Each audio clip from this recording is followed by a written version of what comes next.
While some people may just see another Wii U port, I see a console experience game on the go. What is up, guys? I'm Daddy Gamer Fred, and today we're going to be talking about Captain Toad's Treasure Tracker on the Nintendo Switch. So just recently, Nintendo released a demo version of Captain Toad's Treasure Tracker via the Nintendo Switch European eShop, and I believe as a recording it's on the American eShop and Japanese eShop as well, so no matter where you are, you can download this demo. It's a very small demo, it being only 204 megabytes and only containing 3 levels from the game. The levels names are Plucky Pass Beginnings, Mushroom Mesa, and the boss level, the King of Pyro Puff Peak, which again is a small slice, but enough to get your hands on controlling the captain and decide if this game is worth picking up for yourself. With my time playing Captain Toad, it feels right at home on the Nintendo Switch. The light puzzle gameplay makes sense to be a pick up and go and play anywhere style game.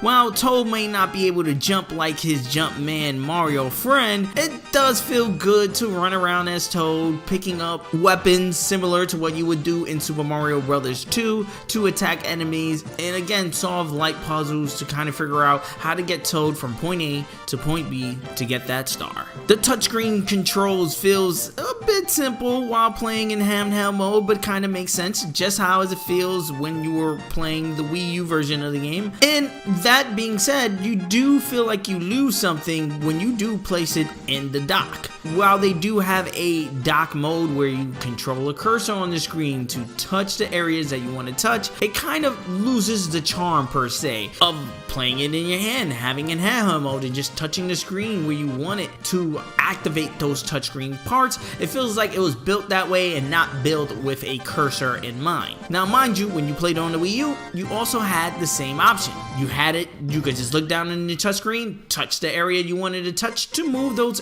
blocks in particular, and they would move just like they do on the Switch version. So again, in a weird way, it feels like the Wii U version may have one up on the docked version of the Nintendo Switch, but again, that's comparing apples to oranges when you consider that with the Wii U version, if you did want to play this in your car, you would need to somehow connect your Wii U system with you and have the gamepad and be connected. It is just a whole big mess. But again, like I said, I believe having this game on the go is the true selling point for Captain Toad, and the reason why they are gonna bring this game to the 3DS as well as bringing it to the Nintendo Switch, which I can't wait to get my hands on as well, because the 3DS, I still love it, still play it every day. And Captain Toad Treasure Tracker might feel at home on the 3DS as well. Now, mind you, I do love my Nintendo Switch, and that screen is way miles better than the 3DS one, and the graphical capabilities of what the 3DS can produce is lacking as far as what compared to the Switch. But I do want to see how the touchscreen controls are going to make their way into the 3DS version, with it being 2 screens, kind of like the Wii U, and at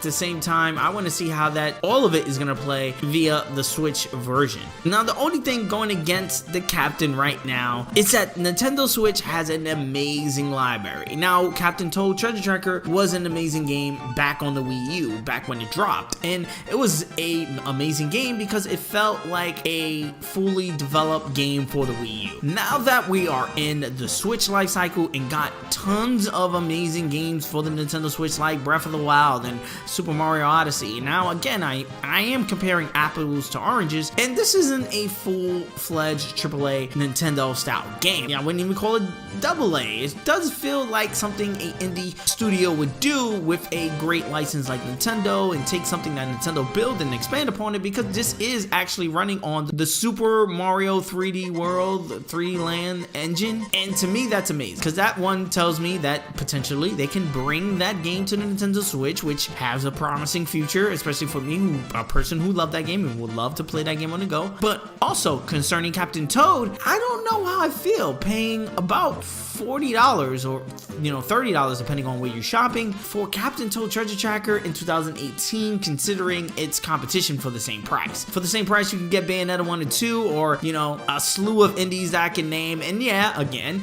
comparing apples and oranges, but I just feel like for your money, you can get a better game. Not to say that this is a terrible game, it's just, to me, it just doesn't live to the life factor of quality games on the Nintendo Switch for the same price for your buck. And to me, again, that's the only criticism I can give to this game, because the game looks beautiful. The game is adding new modes to the game, which I haven't gotten hands-on time with the new levels. All the levels contained in the demo were levels that we've seen via the Wii U version of the game. Now, I played Mario 3D World, and they did contain a couple of these Captain Toad levels. That's how I got introduced to Captain Toad.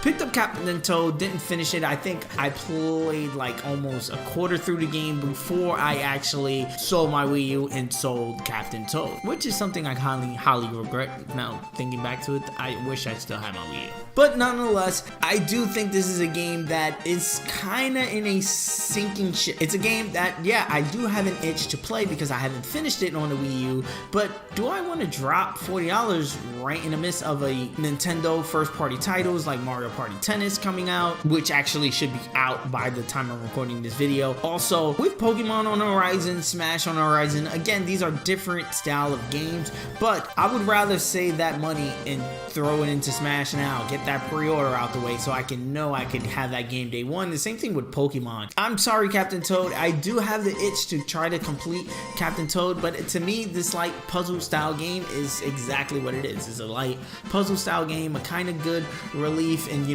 clean your mind, cleanse type game. It's not, to me, a game that demands as much attention as a Breath of the Wild, a Odyssey, you know what I'm saying? So, and to me, that hurts it, because I don't want this game to be that. I want this game to be on a level where I respect it enough to put it side by side in my collection with those games. And as of right now, nah. But that is my opinion. Let me know what you think of Captain Toad Treasure Tractor, Captain Toad Treasure Tractor, Captain Toad Treasure Tractor. Tractor? I'm saying tractor like the tractor, like in the farm, and it's just screwing with my head. Captain Toad Treasure Tractor in the comment section below. Like always, guys, I'm Daddy and my Fred on Instagram and Twitter, and you guys can bring the conversation there. I'm the American Gamer in Switzerland right here on YouTube, and yes, I'm gonna be doing a ton of videos just like this one. So if you enjoy, please hit that subscribe button. Also hit the like button. It does help me out a ton as far as growing the channel is concerned. Ring the bell if you want to be notified on the next time I drop a video. Peace. I'm gonna see you guys on the next one.